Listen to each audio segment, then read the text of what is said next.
Este, ¿Qué pasaría si descubriéramos que la culpa, la ansiedad y, esta constante victimización no son ataques repentinos de una mente descontrolada? Sino órdenes exactas que nosotros mismos le dimos. Exacto. Porque, a ver, normalmente asumimos que nuestros pensamientos más oscuros son, no sé, como una especie de clima impredecible. Ajá, que un día amanece soleado y al otro nos cae una tormenta encima. Sí, una tormenta de negatividad en la cabeza sobre la cual supuestamente no tenemos ninguna jurisdicción y vivimos diciendo cosas como, pues mi mente no me deja en paz o estoy perdiendo la cabeza. Totalmente. Operamos bajo esta creencia absoluta de que hay una especie de secuestrador viviendo ahí detrás de nuestros propios ojos. Sí, sí. Y esa es una narrativa que hemos adoptado casi a nivel global. De verdad, hemos construido todo un ecosistema cultural donde el individuo se percibe a sí mismo como un rehén de su propia biología. ¿Y de su propia psique? Claro. Y seamos sinceros, es una postura sumamente conveniente. Porque si uno es un rehén, Pues ya no tiene ninguna responsabilidad sobre su rescate. exactamente, no hay culpa, no hay trabajo que hacer.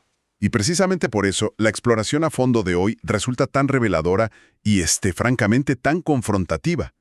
Bienvenidos a quienes nos escuchan a este análisis profundo, donde la misión es desmantelar esa ilusión. La ilusión de que somos prisioneros. Así es, vamos a escarbar en las verdaderas razones por las que fabricamos nuestro propio sufrimiento, el beneficio oculto que obtenemos al hacernos las víctimas y, sobre todo, cómo retomar el mando de nuestras propias facultades mentales. Que suena más fácil decirlo que hacerlo. Uf, claro.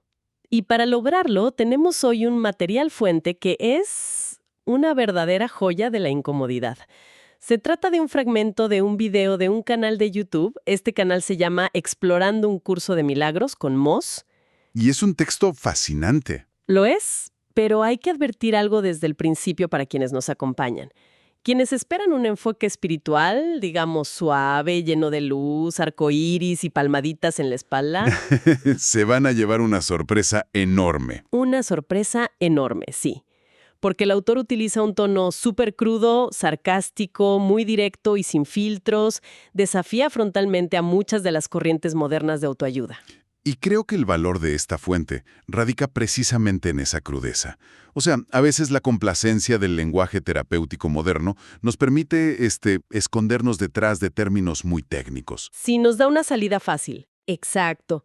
Este autor, en cambio, utiliza el lenguaje como un balde de agua fría, literalmente. Detrás de sus expresiones sin anestesia se esconde un principio psicológico implacable. Que es la confrontación directa de la evasión, ¿no? Sí, es un método casi de choque para sacarnos de ese letargo donde la verdad nos encanta lamentarnos. Ok, vamos a analizar esto paso a paso. El documento arranca con una situación muy cotidiana en el canal de este autor. Un seguidor, un hombre llamado Luis, plantea una duda que, si somos brutalmente honestos, creo que todos nos hemos planteado alguna vez. En esos momentos de insomnio a las 3 de la mañana. Ándale, justo.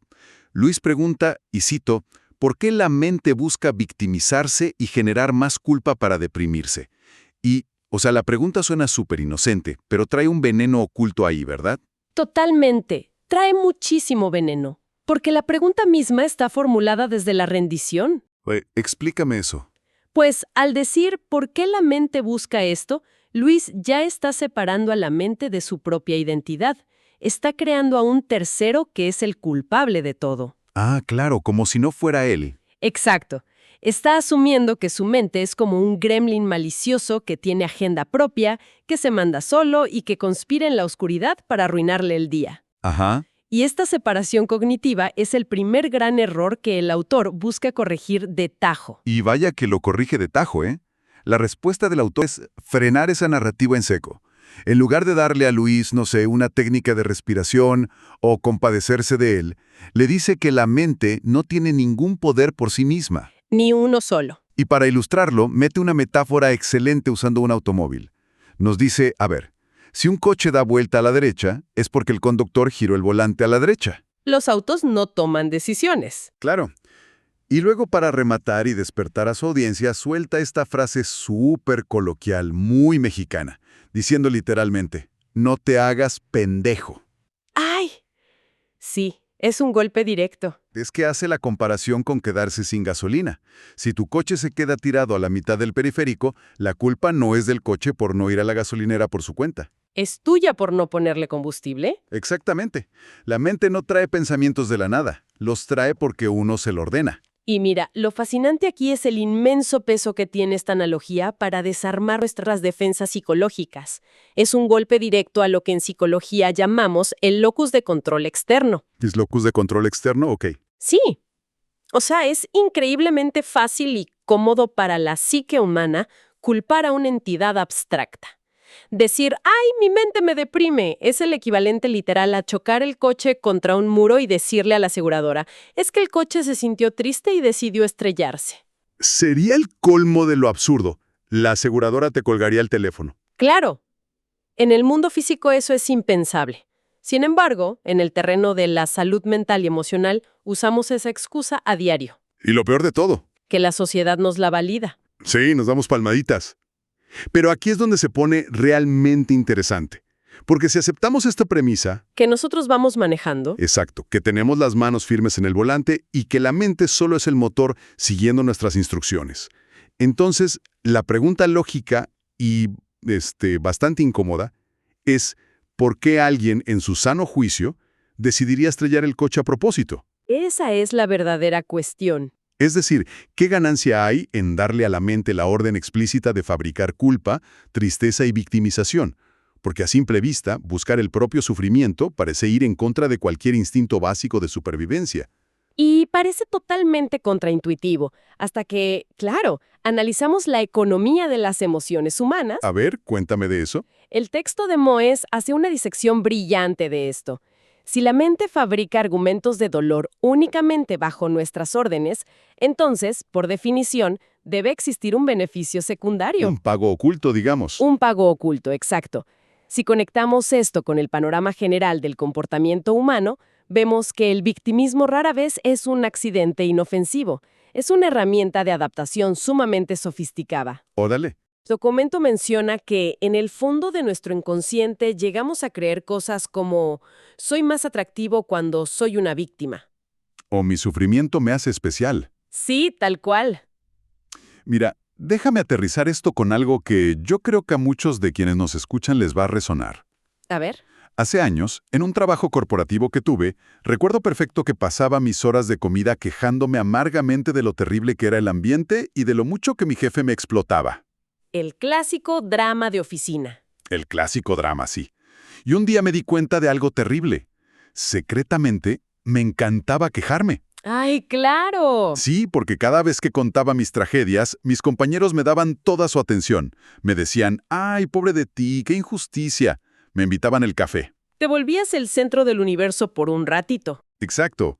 Si yo hubiera resuelto el problema con mi jefe, me habría quedado sin mi principal fuente de atención y simpatía en la oficina. O sea, el sufrimiento era mi moneda de cambio. Esa anécdota ilustra el mecanismo a la perfección. De verdad, el sufrimiento te otorgaba un estatus y la fuente utiliza un ejemplo cultural fantástico para hacer visible esta misma dinámica a gran escala. Ah, el de los emos. Sí, el autor recuerda la época de la cultura emo en los años 2000. Describe cómo estos jóvenes construían toda una estética y una identidad alrededor de verse trágicos. Sí, con el fleco en la cara. Ajá, y el texto usa una frase graciosísima. Describe cómo caminaban por la calle con cara de papa triste. Cara de papa triste. Sí, buscando proyectar molestia y dolor continuo, porque en el fondo sentían que esa vulnerabilidad los hacía misteriosos, profundos. Y atractivos, claro. Y esa imagen de la cara de papa triste es buenísima porque es ridícula, pero al mismo tiempo, es un reflejo exacto de lo que hacemos internamente cuando ya somos adultos. Así es. O sea, ya no nos peinamos con el fleco tapándonos un ojo, ni nos vestimos de negro de pies a cabeza. Bueno, algunos sí. Bueno, sí, algunos, pero seguimos adoptando esa misma actitud frente a la vida. Le decimos a nuestra mente, oye, hoy me siento un poco ignorado por el mundo, así que por favor constrúyeme una narrativa donde soy un mártir incomprendido. Y la mente, que es la herramienta más obediente del mundo, dice, claro que sí. Busca en su archivo y te presenta una lista detallada de todas las veces que alguien te hizo daño en los últimos 15 años. Wow. Es que el victimismo nos exime de las expectativas sociales. Piénsalo, a una víctima no se le puede exigir excelencia. No se le puede exigir que tome riesgos. Exacto, porque, ay, está sufriendo mucho. Es el escondite perfecto frente a la responsabilidad de vivir plenamente. O sea, al final del día preferimos la miseria conocida y la atención que genera que la incertidumbre de hacernos cargo de nuestra propia felicidad. Tristemente, así es. A ver, aquí necesito hacer una pausa y jugar un poco al abogado del diablo. Venga. Entiendo la lógica del beneficio secundario y de cómo nos gusta, pues, llamar la atención con nuestras quejas cotidianas. Pero cuando llevamos esto al extremo, ¿qué pasa con condiciones severas como un ataque de pánico o los efectos de un trauma profundo? Claro. Porque si alguien está hiperventilando en el suelo, genuinamente no se siente como si esa persona estuviera dando una orden para buscar atención. Se siente como un secuestro químico absoluto. Sí, sin duda. Entonces, ¿cómo se reconcilia esta teoría del control con el hecho de que a veces el cuerpo y el cerebro parecen reaccionar totalmente por su cuenta? Esa es una distinción fundamental que debemos hacer, y es un excelente punto de debate. Mira, cuando hablamos de un ataque de pánico o de una respuesta de estrés postraumático, estamos hablando de una reacción fisiológica del sistema nervioso autónomo. Ok, algo orgánico. Exacto. Una cascada de cortisol y adrenalina que se dispara por un gatillo de supervivencia. En ese microsegundo, el cuerpo sí está reaccionando de forma automática, no lo estás pensando. Ajá, ajá. Sin embargo, y aquí es donde la filosofía de un curso de milagros que cita el autor entra en juego, lo que hacemos después de que pase ese pico químico, ahí es donde radica nuestro poder. Ah, en el después. ¿Sí? La mente no genera el trauma inicial, pero nosotros usamos la mente para mantener viva la narrativa del trauma años o décadas después del evento. Entiendo. O sea, la orden que le damos a la mente no es dame un ataque de pánico hoy. La orden es mantente alerta porque el mundo es un lugar terrible y peligroso. Y la mente acata la orden. Muy obediente. Escanea el entorno buscando amenazas constantemente. Y eso eventualmente agota al sistema y resulta en ansiedad crónica. Ah, claro, claro. Entonces no se trata de culpar a la persona por sentir miedo en el momento, Para nada. sino de hacerle ver que a largo plazo la historia que se cuenta sobre ese miedo es una lección continua. Totalmente. Y eso nos lleva directamente al contraste espiritual que plantea la fuente. Porque, a ver, hoy en día, si uno abre cualquier aplicación de meditación o, no sé, lee artículos sobre mindfulness, Sí, te dicen de todo. El consenso general parece ser que la mente es un animal salvaje. Te dicen que tienes la mente de mono, que está saltando histéricamente de rama en rama, o la llaman la loca de la casa a la que hay que domesticar. sí, a base de pura fuerza de voluntad. Exacto. Pero este texto le da un giro de 180 grados a esa idea, basándose en la lección 236 de un curso de milagros, que dice literalmente, debo gobernar mi mente. Así es. Y el cambio de paradigma que propone el autor es profundo, de verdad. Desmiente la idea de que el ego gobierna a la mente. Y rechaza por completo esta noción de que la mente es un enemigo al que hay que, no sé, silenciar o medicar. Wow. La mente, desde la perspectiva de esta lección, es un regalo divino. Es tu reino. Tu reino, me gusta eso. Sí, y aunque a menudo uno camina por la vida sintiéndose como un esclavo que es arrastrado por sus propios miedos, la realidad es que uno es el soberano absoluto de ese espacio. La mente fue diseñada para una sola cosa, procesar información para permitirnos elegir la paz.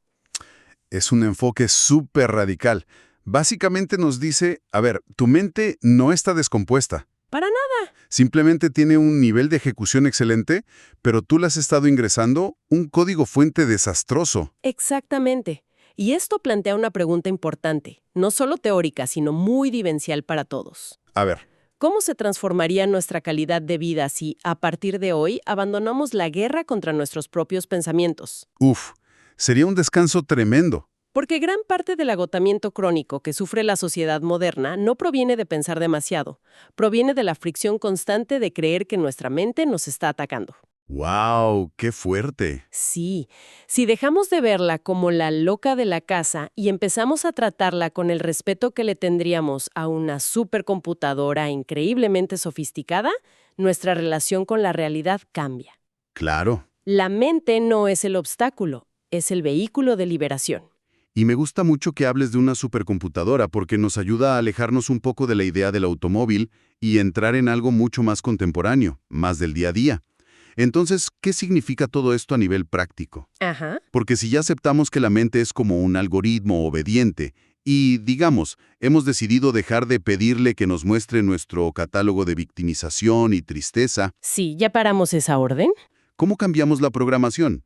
O sea, ¿qué tipo de comandos debemos ingresar para que esta herramienta nos empiece a mostrar paz en lugar de caos? Pues mira, la fuente es muy específica en cuanto a este método. El autor le indica a Luis que la salida no es dejar la mente en blanco. Que suele ser la frustración número uno de todos los que intentan meditar. Exacto. Todo mundo dice, no puedo poner mi mente en blanco. Y el autor dice, no, la idea es gobernarla, mediante la introducción deliberada de nuevos pensamientos. ¿Cómo cuáles? El texto cita comandos muy precisos extraídos de los ejercicios del curso.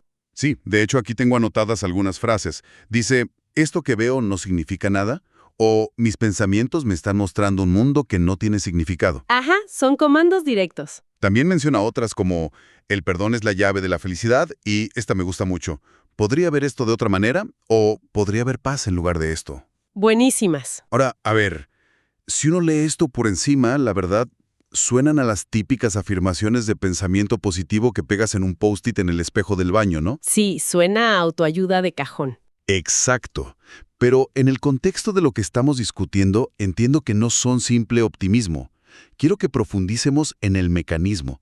O sea, ¿cómo es que decir esto que veo no significa nada logra un cambio real en nuestra experiencia psicológica? Pues mira, para entender el mecanismo hay que ver a la mente como una máquina de crear significado.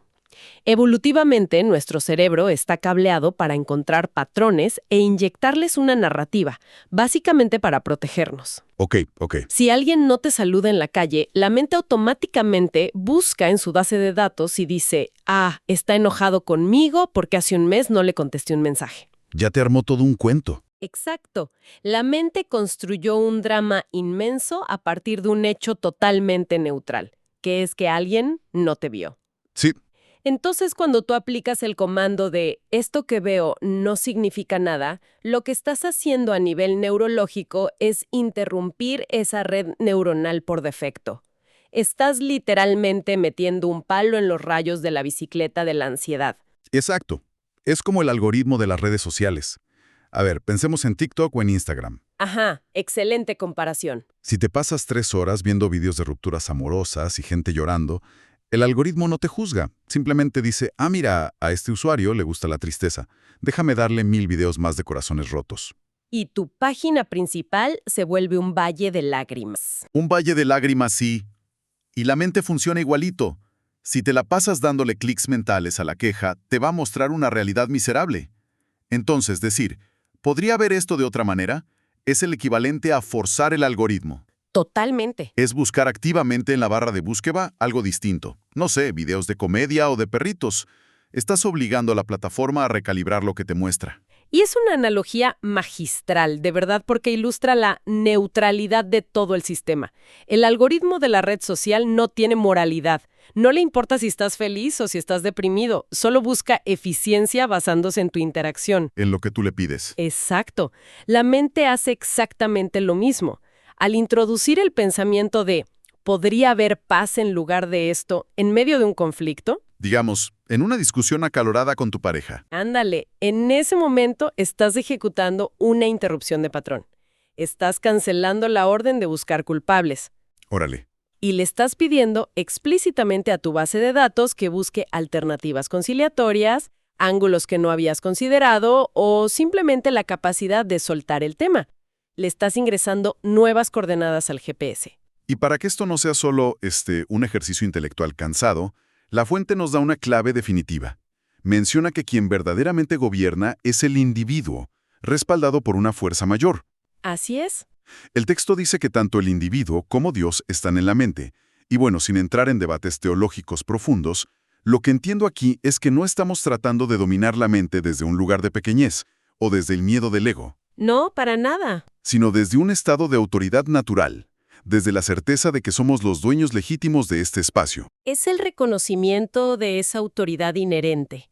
Mira, si intentas controlar la mente desde el miedo, es decir, reprimiendo pensamientos o peleando a muerte contra la ansiedad, ¿Qué es de que hacemos siempre? ajá, y lo único que pasa es que el ego se fortalece porque sigues operando bajo la creencia de que hay una guerra interna. Sigues en el campo de batalla. Exacto. Pero cuando asumes tu posición como el soberano legítimo de tu reino mental, ya no hay lucha. Claro. Un soberano no se pelea a gritos con sus empleados, simplemente emite un decreto claro y definitivo. Se da la orden y punto. Y cuando hay coherencia en esa orden, cuando genuinamente estás dispuesto a abandonar el morboso placer de ser la víctima, la mente se alinea de inmediato con la paz. No le queda de otra. Pero, a ver, requiere muchísima valentía llegar a ese punto, ¿no? Implica mirarse al espejo sin filtros y admitir, si hoy percibo que todo el mundo está en mi contra, es porque una parte de mí solicitó ver el mundo de esa manera. Sí, duele aceptar eso. Es desnudarse de todas las excusas, pero la recompensa de soltar esa armadura, esa cara de papa triste de la que hablábamos, Ay, sí. la recompensa es la libertad absoluta. Es despertar un día y darse cuenta de que no hay ningún monstruo debajo de la cama, ni ningún secuestrador en nuestra cabeza. El secuestrador siempre fuimos nosotros, utilizando la voz de la víctima. ¡Qué fuerte! Y al aceptar esto, dejamos de ser los efectos de un mundo caótico para convertirnos en las causas de nuestra propia experiencia interna. Y la verdad, ese es el nivel más alto de madurez emocional al que podemos aspirar. ¡Wow! Pues llegamos al final de este análisis profundo, y me gustaría que quienes nos acompañan hoy se lleven una idea muy clara. El algoritmo de su mente está esperando, en este preciso instante, sus próximas palabras clave.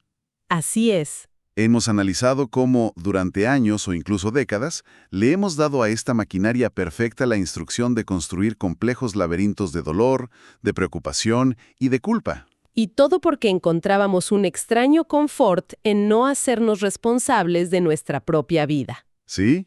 Y la mente lo ejecutó a la perfección. Construyó realidades enteras de sufrimiento, de la nada, solo para complacernos. Exactamente. Así que el pensamiento final que quiero dejar rebotando en el ambiente para que cada quien que nos escucha lo explore a solas es el siguiente. Si nuestra mente ha demostrado ser tan absurdamente poderosa y tan leal que logró sostener una realidad de oscuridad continua, solo porque se lo pedimos, Imagínate. imaginen de lo que es capaz esta misma herramienta si, a partir de este mismo segundo, le damos la orden inquebrantable de construir una realidad basada en la curiosidad, el asombro y la alegría. Me encanta. ¿Cómo se vería nuestra vida si empezáramos a usar nuestra mejor tecnología a nuestro favor? Muchas gracias por acompañarnos en esta exploración. Ha sido una conversación verdaderamente retadora. Recordando siempre que el teclado y los comandos están y siempre han estado en nuestras propias manos. Totalmente de acuerdo. Hasta la próxima.